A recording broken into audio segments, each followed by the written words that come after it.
하나님 말씀을 상고하겠습니다. 예수님의 지상 사역을 세 가지로 정리했다고 그랬죠.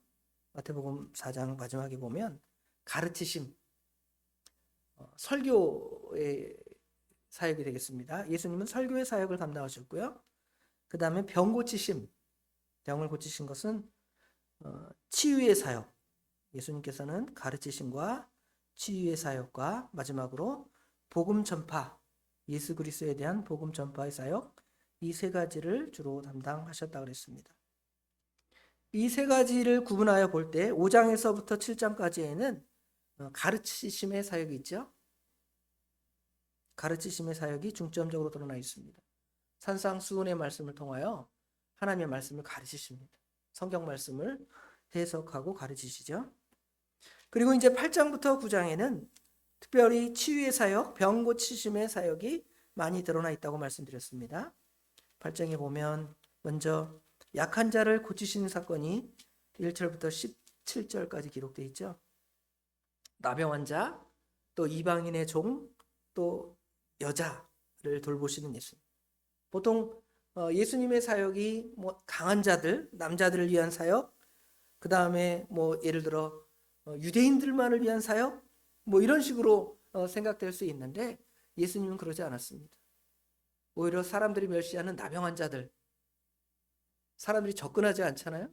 이런 나병 환자들에게 가서 하나님의 말씀을 선포할 뿐만 아니라 그 병을 고치시고요. 이방인들, 매국노와 같고 남의 나라를 침입한 자들, 그 사람의 또 종이 아픈 거예요. 그 사람이 아프면 또 혹시 모르겠는데 그 사람이 종인데 그 종을 내가 돌봐야 돼? 됐어, 가. 그러지 않고 그런 자의 병도 고쳐주시죠. 심지어 여기 베드로의 장모가 열병으로 알아 누우시는데 여자도 치유하시는 그 예수님에 대해서 이렇게 말씀하시면서 17절에 보면 이는 선지자 이사야를 통하여 하신 말씀에 우리의 연약한 것을 친히 담당하시고 친히 짊어지셨도다.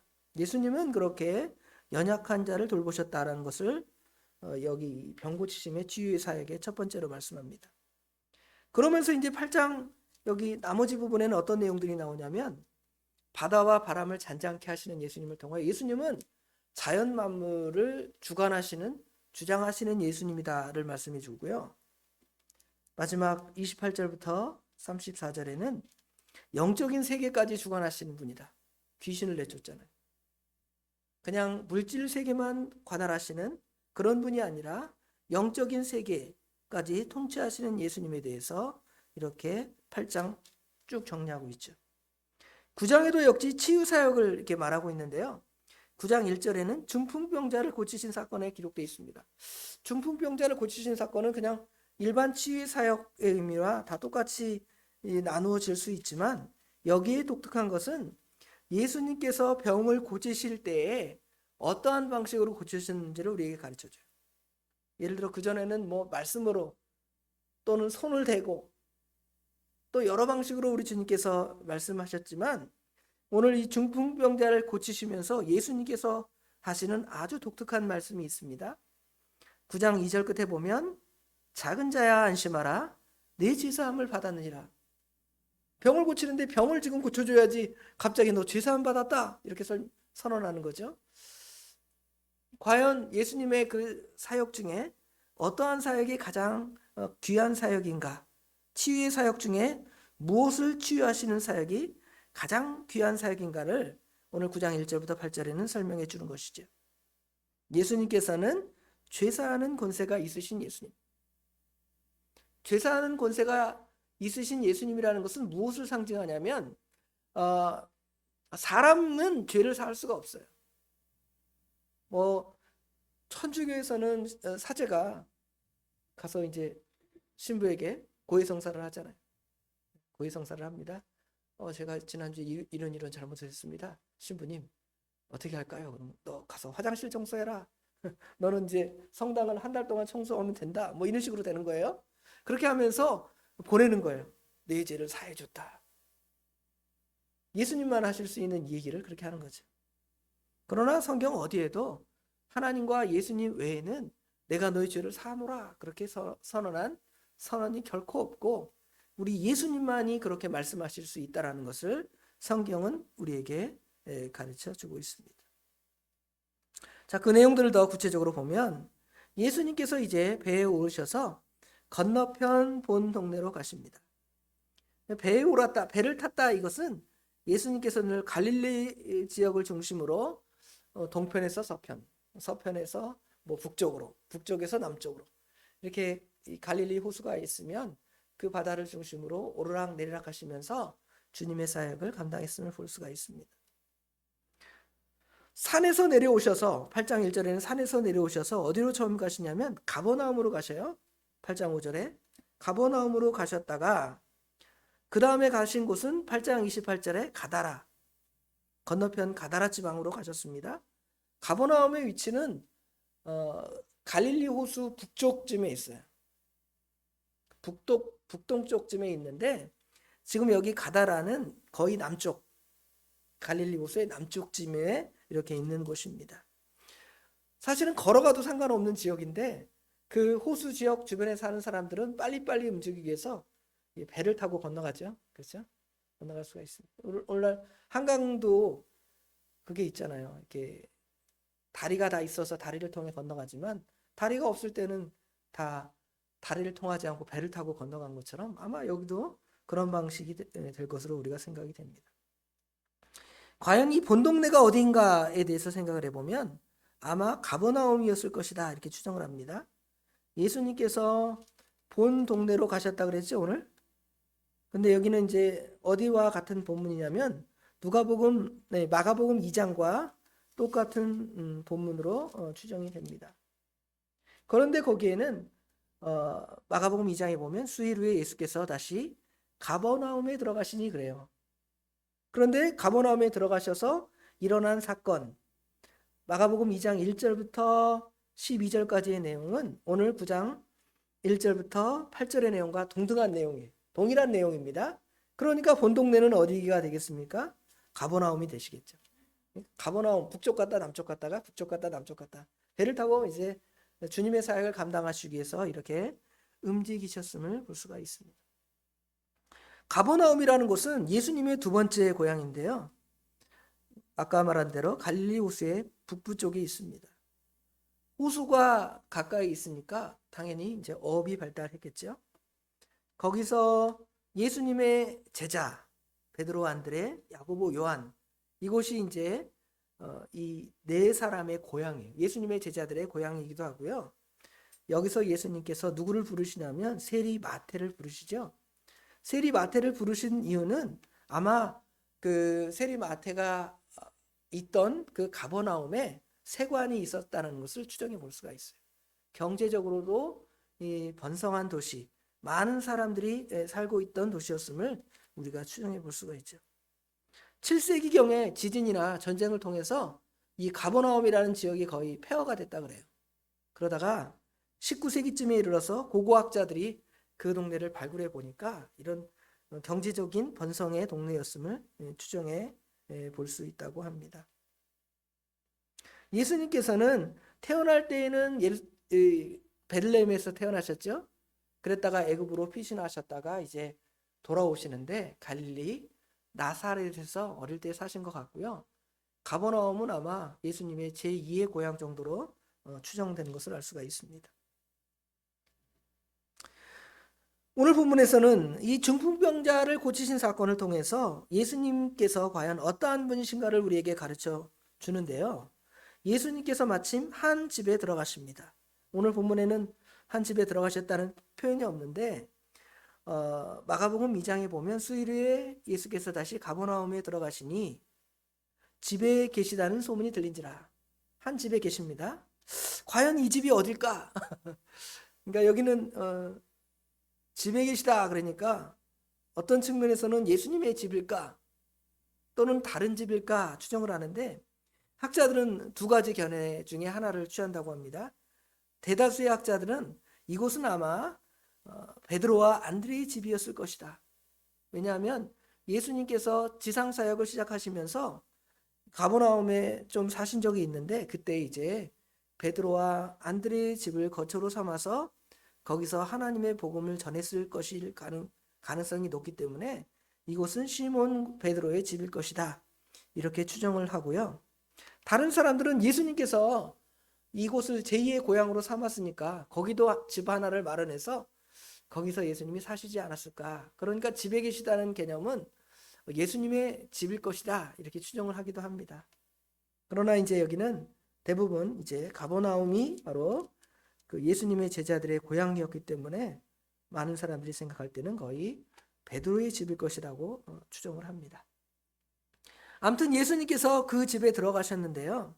예수님이 거기 계시다는 소문이 이제 동네 사람들에게 퍼지기 시작하는 거죠. 퍼지니까 사람들이 예수님을 보기 위해서 그 집에 막 몰려드는 거예요. 몰려들었는데 마침 어떤 사람도 이 집에 가게 되냐면 오늘 본문에 등장하는 중풍병자와 여기는 중풍병자가 나오는데 여기는 그냥 중풍병자를 사람들이 데리고 왔다 이렇게 표현되어 있는데 마가복음에는 네 사람이 이 중풍병자의 침상을 가지고 와서 예수님께 다가오는 장면을 생각해 볼 수가 있습니다. 그런데 사람들이 너무너무 많으니까 예수님께 다갈 수가 없는 거예요. 지금 여기도 예를 들어 예수님이 이 안에서 제자리에서 말씀을 선포하신다고 생각을 하면 이 안에 성도들이 가득해서 예수님 앞에 올 수가 없는 거예요. 그렇죠? 그러니까 그 사람들이 생각하기를 사람이 너무 많아서 오늘은 안 되겠다. 다음 주에 나와야 되겠다. 다음에 기회를 이용해서 예수님을 배웠으면 좋겠다. 이런 생각을 가졌는데 갑자기 지붕이 이제 쾅쾅 소리가 나는 거예요. 지금 지붕이 한번 이게 공골이 쳐서 가히 뚫을 수도 없고 내릴 수도 없지만 유대인들의 집은 2층 집의 형태라면 1층은 사람들이 사는 곳이고 2층은 이제 옥상으로 해서 거기서 기도도 하고 뭐 여러 이제 오늘날로 말하면 그 휴식도 취할 수 있는 그러한 공간으로 이곳을 사용했다고 그래요. 근데 거기서 갑자기 위에서 들리니까 뭔 소린가 하고 봤더니 사람들이 그 지붕을 뜯어서 침상을 이제 밑으로 쭉 달아 내리는데요. 네 사람이 어떻게 줄을 잡아 끄려는지 어떠한 방식인지는 정확히 알 수 없지만 하여튼 침상을 쭉 내려서 예수님이 서 계신 그곳 앞에다가 딱 그 중풍병자를 달아 내리게 된 것이죠. 먼저 생각해 볼 것은 여기는 지금 그냥 별 이야기로 길게 마태복음에는 설명되어 있지 않지만 마가복음 그 2장에는 더 이 상황을 자세하게 설명을 합니다. 그래서 이 등장하는 네 사람과 중풍병자의 내용을 살펴보면 이들은 예수님에 대한 그 소문만을 듣고도 그렇잖아요. 예수님에 대한 소문만 듣고도 예수님 앞에 가면 나을 수 있겠다라는 그 믿음이 그들 가운데 있었던 듯합니다. 그래서 예수님께 가려 하는데 예수님께 갈 수 없으니까 지혜를 이제 갖게 된 거죠. 어떻게 하면 갈 수 있을까? 다음 기회 힘들 텐데 하면서 이 중풍병자와 이 친구 네 사람이 고민하다가 그냥 갈 수 없으니 우리 이제 2층으로 올라가는 길을 올라가서 지붕을 뚫어내고 이제 그곳에서 예수님께 내려가면 이 병을 예수님께서 고쳐 주실 것이라는 소망과 확신을 가지고 있었어요. 예수님께 나아가고자 하는 열망이 있는 거예요. 보통의 인간의 이성으로 안 되니까 그냥 포기하고 가게 될 수도 있고 다음 기회를 사용할 수도 있지만 이번 기회 아니면 안 되겠다. 꼭 예수님을 만나야 되겠다 하는 심령이 이 중풍병자와 네 친구에게 있었던 것 같아요. 그러니까 불가능한 장면 같지만 가능한 장면으로 바꾸고 이제 적극적으로 더 예수님께 나아갑니다. 이것은 오늘날 우리가 예수님께 나아갈 때 우리의 상식이나 방법이나 이런 것들을 통하여 보통 나아가지만 그럴 때에는 걸리는 게 많아요. 너무 많습니다. 성경에서 가르치는 교리나 우리 예배드리는 어떤 방식이나 어떤 우리 성도들의 삶이나 이것들이 우리의 그 고정관념이나 생각을 바꾸지 않으면 예수님께 나아갈 수가 없어요. 그러니까 이제 그 방식에서 그 자기 생각을 전환하게 되는데요. 지붕을 뚫어서라도 우리가 예수님을 배웠겠다. 이 지붕을 뜯고 가히 체면 이런 것도 생각하지 않습니다. 남의 집 부숴놓은 거 이런 거 생각하지 않습니다. 뭐가 제일 중요하냐면 이 지금 중풍병 걸린 이 친구가 뭐 하기를 원하는 거예요? 낫기를 원하는 그 마음이 그 안에 있는 것이죠. 이들의 이야기를 통해 볼 때 우리가 생각하는 것은 아마 이 친구들도 대단했던 것 같아요. 그렇잖아요. 뭐 그 친구 4명 중에 한 명이라도 마음에 안 맞으면 얘 나 안 갈랜다. 니네 셋이나 가서 달아내리든 알아서 해라. 그러지 않았던 것 같아요.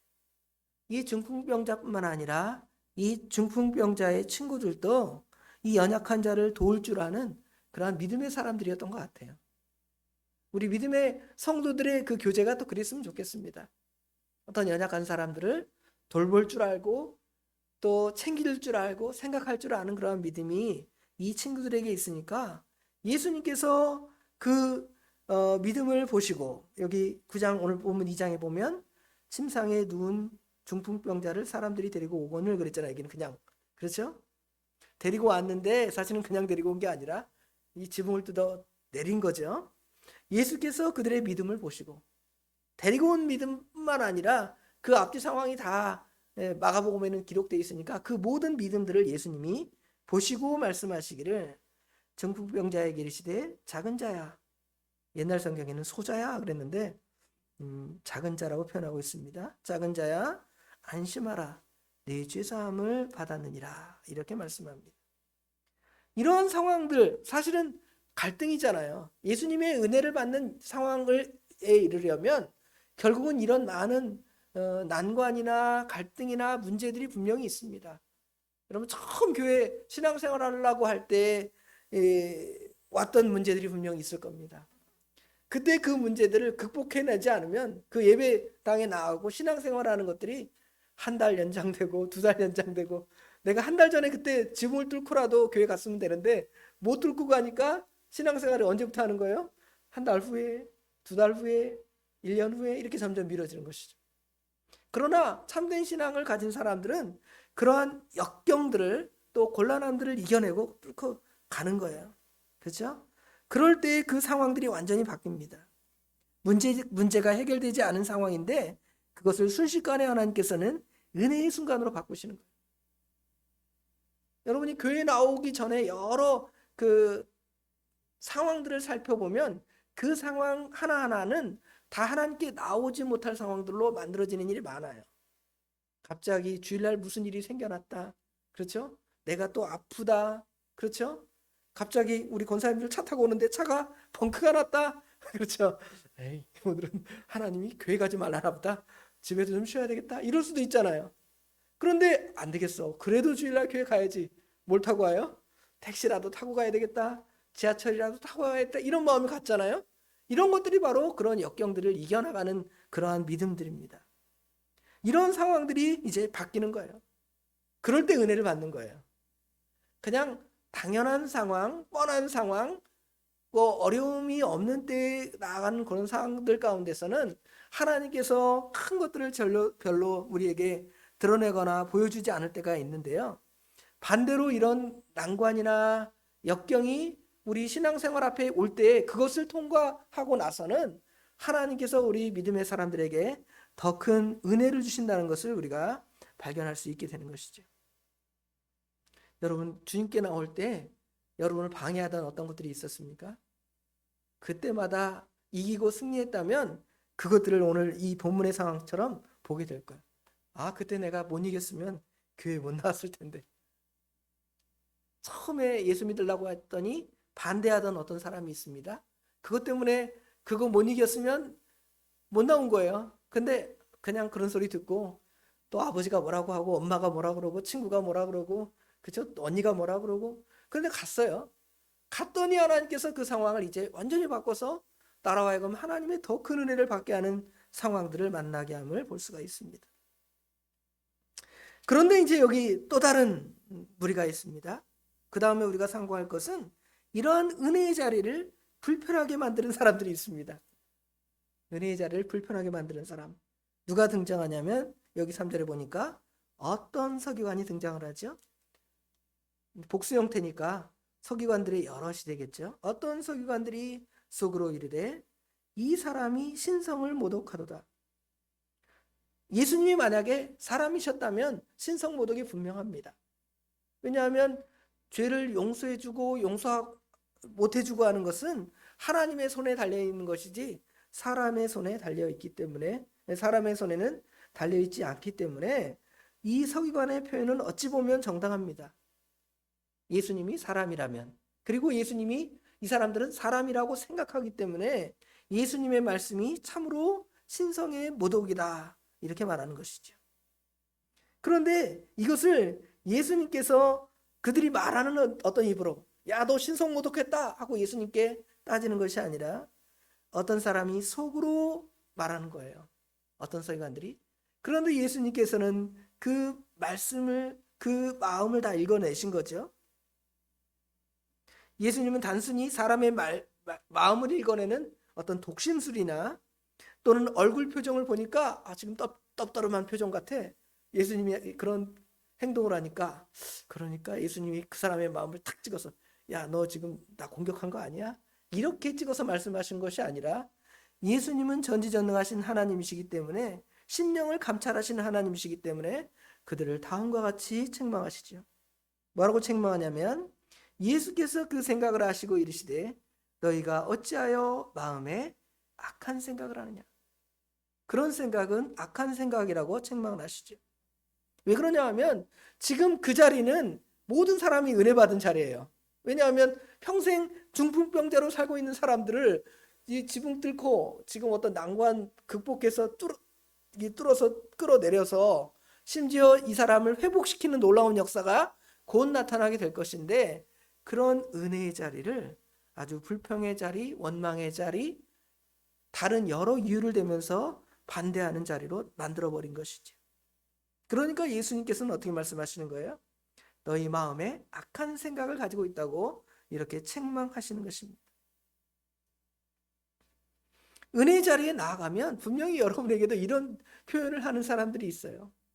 여러분이 교회 나와서 예를 들어 은혜를 받았습니다. 찬양을 너무 감격해서 하는 거예요. 그 옆에서 어떤 다른 사람들이, 그런 감격이 없는 사람이 뭐라 그래요? 야, 저 사람 참 오버한다. 찬양을 하면서 꼭 그럴 필요가 있나? 그렇죠? 그렇게 하는 사람들이 분명히 하나 있어요. 그렇죠? 좀 은혜를 받는 사람들은 좀 겉으로 뭔가 이렇게 좀 약간 업된 상태가 나타날 수도 있습니다. 물론 모든 사람들이 다 그렇게 이렇게 기분이 업되어서 은혜 받는 사람들은 그렇다 단정할 수는 없지만, 그렇게 표현되면, 그렇게 드러나면 사람들이 볼 때 저분이 은혜 받아서 저렇게 얼굴이 기쁘고 찬양도 저렇게 신나게 하시는구나, 또 나와서 사람들에게 간증도 저렇게 하시는구나, 이렇게 좋게 생각하면 되는데 뭐라 그래요? 자기만 은혜 받았나? 저렇게 은혜 받은 티를 꼭 내야 되겠어? 오버하는 거 아니야? 이렇게 말할 수 있다는 거죠. 분명히 이런 사람들이 이 안에 등장하는 것처럼 여기도 서기관들은 하나님의 놀라운 축복을 목격하면서도 자신들의 부정적인 성격과 태도와 심지어 신앙적인 편견, 고정관념을 가지고 예수님의 하시는 일을 지금 거부하는 것이죠. 죄의 용서라는 것은 하나님만이 하실 수 있는 것이기 때문에 중풍병자를 고치는 건 내가 이해하겠다는 거예요. 그렇잖아요. 내가 예수님이 지금 중풍병자 일어나 걸어 그랬더니 걸어가는 거예요. 그건 내가 이해하겠어. 그런데 예수님 뭐라 그래요? 네 죄사함을 받았느니라 하니까 그게 탁 걸리는 거예요. 그렇죠? 그래서 예수님께 따지는 것입니다. 이 사건 말고도 예수님께서 병자를 고치신 사건이 또 하나 있는데, 예수님께서 안식일 날 병을 고치셔요. 병을 고쳐주시는 사건은 정말 하나님께서 능력을 주셔서 귀한 일을 하는 거잖아요.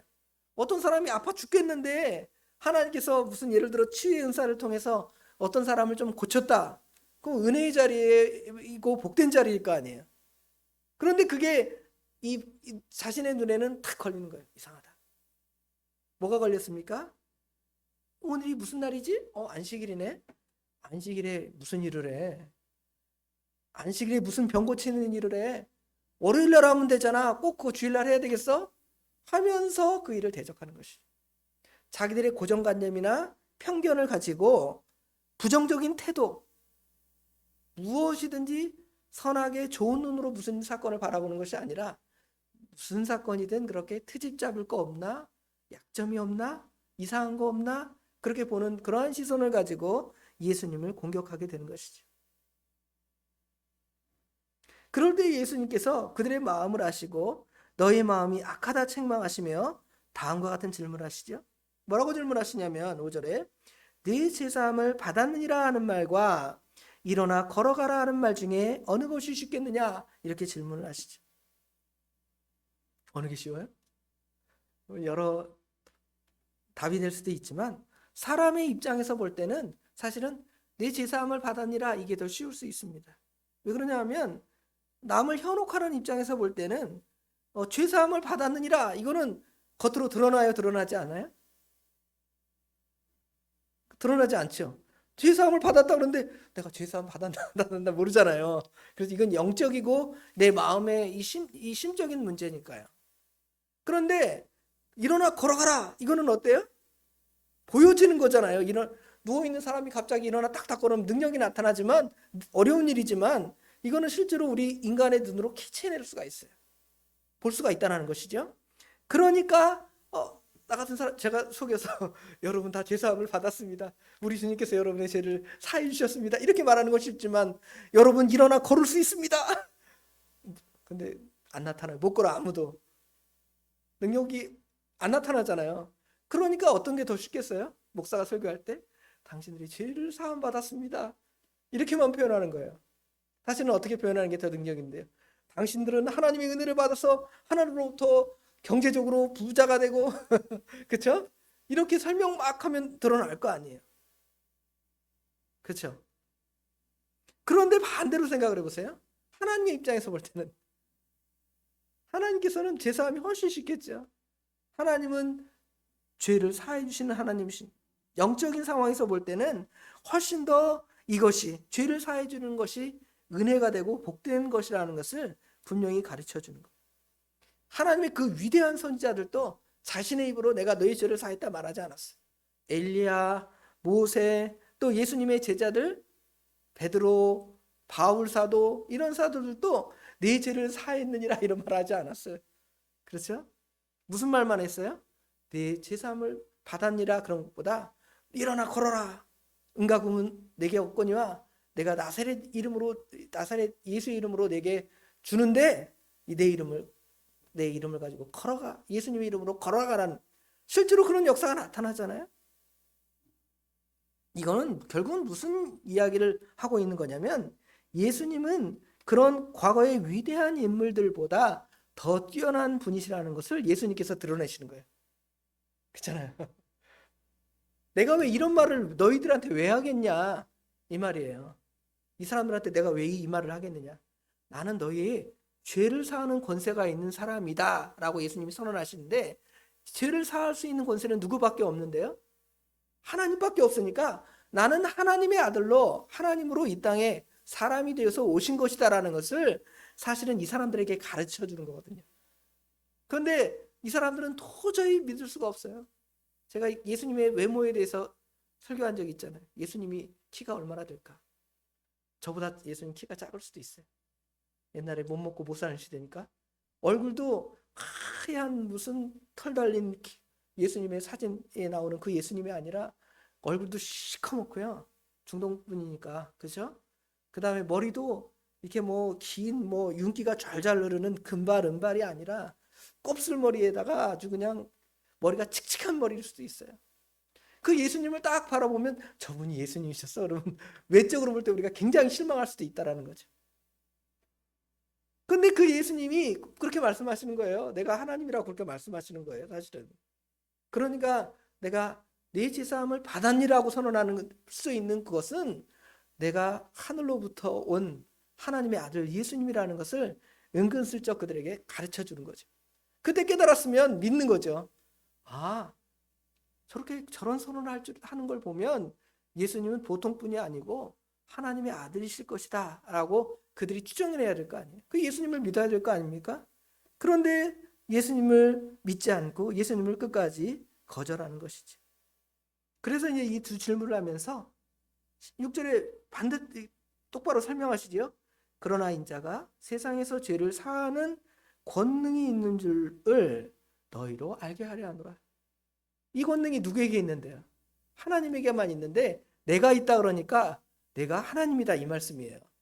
그렇죠. 이걸 드러내기 위해서 예수님께서 굳이 저 사람들한테 이상한 소리, 이상한 마음 갖고 대적하는 마음이 아니라 그냥 일어나 걸어가라 그랬으면 일어나 걸으니까 사람들이 신기해가지고 신기하다, 대단한 분이시다 그러고 끝날 문제인데, 예수님께서 그런 수준으로 지금 이 병을 고치는 것이 아니라 예수님은 하나님이시다는 것을 드러내시기 위해서 지금 이렇게 말씀하시고 그들의 마음도 읽으시고 그것을 자세하게 설명을 해 주시는 것이죠.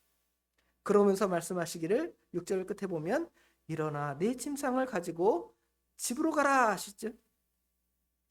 그러니까 이 놀라운 역사가 또 나타나는 거예요.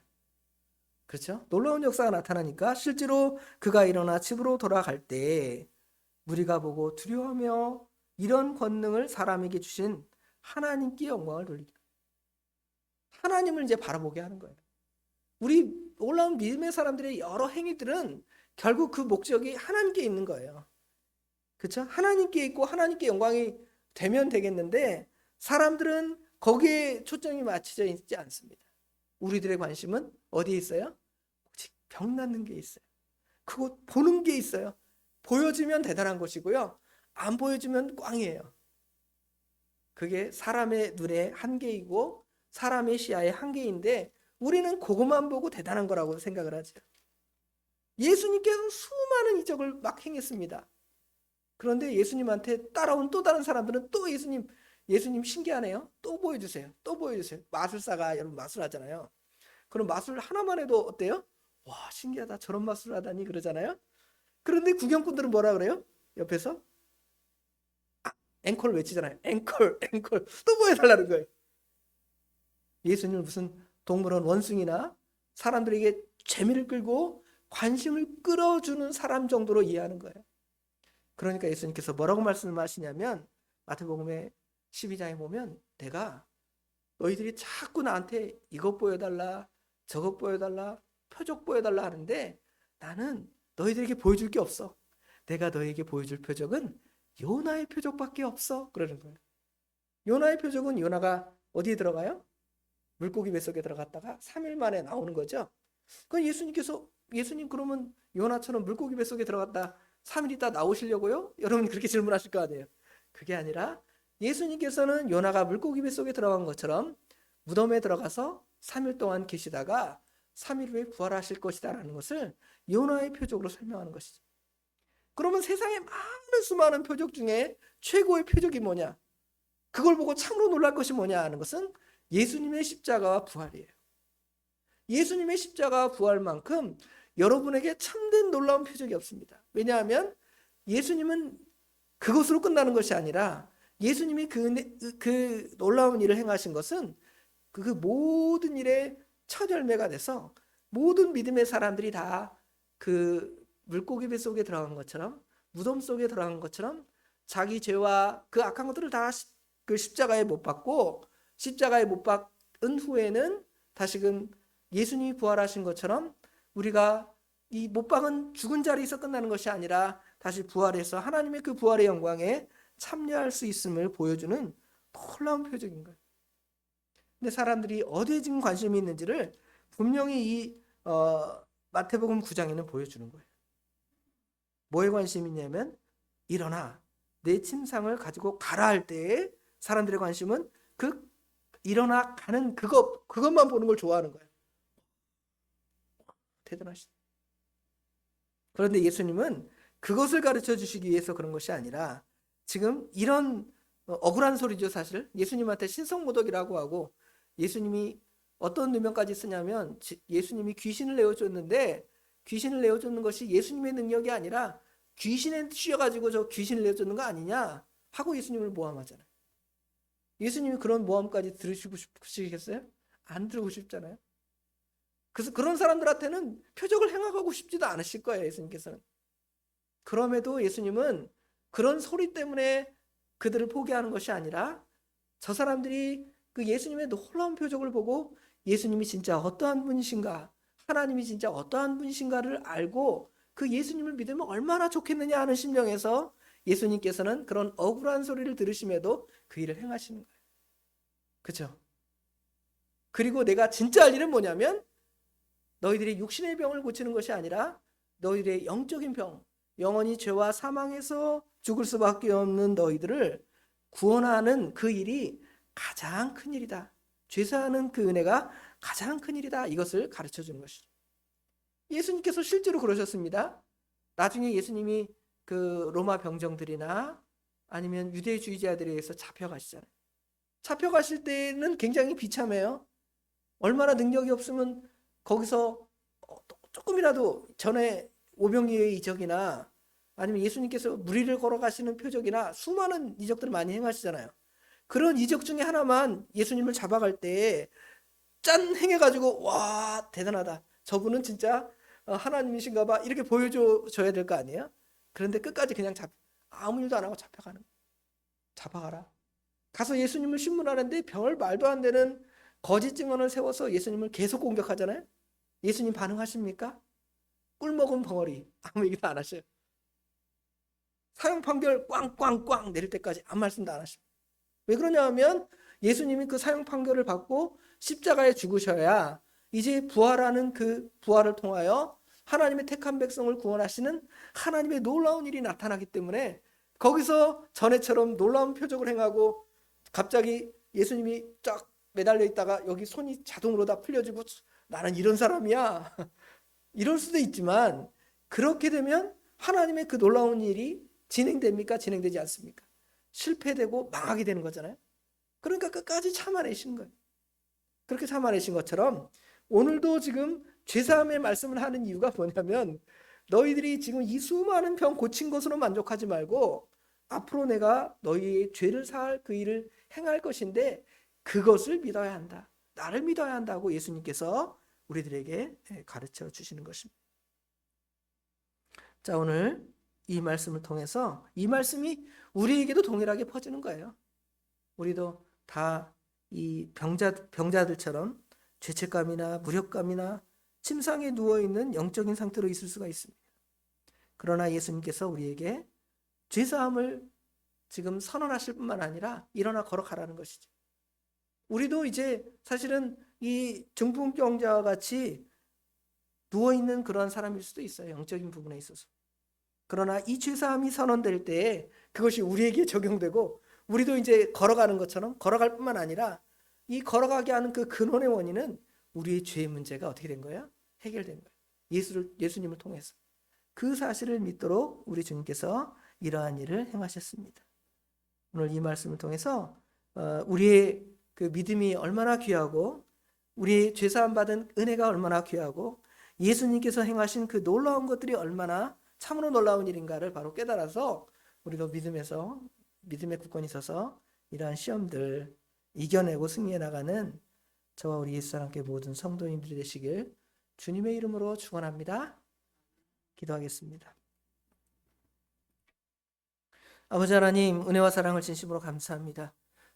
오늘도 거룩한 주님의 날 허락하여 주셔서 아침부터 가정의 달을 맞이하여 부모들에게 주시는 메시지, 자녀들에게 주시는 메시지를 통하여 우리가 어떻게 이 일을 마땅히 옳게 행해 나갈지를 배우게 하시고 오후에 또 늦은 시간에는 또 하나님의 말씀을 통하여 예수님이 어떠한 분이신지를 배우게 하시고 아버지 하나님 그 믿음이 우리에게 얼마나 중요한지를 또 깨우쳐 주시고 가르쳐 주시니 참으로 감사합니다. 우리 모든 믿음의 성도들이 이 믿음에 굳건히 서서 우리에게 다가오는 여러 시험과 환난들이 있을 때마다 우리 주님을 붙잡고 승리할 뿐만 아니라 특별히 우리 죄의 문제를 영원히 해결해 주신 그 예수님의 그 구원의 은혜, 구속의 은혜를 감사하면서 우리에 당하는 여러 정말 난관, 예수님께 나아갈 수 없는 그런 많은 방해물, 장애물들이 있다 할지라도 포기하고 낙심하는 것이 아니라 내가 지붕을 뚫고서라도 예수님을 만나 뵙겠다고 아버지 하나님 다짐할 줄 아는 저희들이 될 뿐만 아니라 주님께서 그러한 자들에게 주시는 참된 죄사함의 은혜들을 저희들이 충만히 누리며 살아갈 수 있도록 우리 하나님 친히 인도하여 주시옵소서. 오늘 또 예배를 마치고 돌아가는 발걸음을 친히 주관하여 주시며 돌아가서 일주일 동안 이 세상 살아갈 때 우리 주님의 말씀이 그 신비에 남아져 있고 이 악하고 패역한 세대를 그 말씀을 통하여 이어나갈 수 있는 우리 모든 성도들이 될 수 있도록, 성도님들이 될 수 있도록 우리 하나님 친히 인도하여 주시옵소서. 모든 것 주님께 맡깁니다. 우리 주님께서 우리의 모든 앞길들을 아버지 하나님 선하게 복되게 인도하실 줄 믿사오며 예수님의 이름으로 간절히 기도드리옵나이다. 아멘.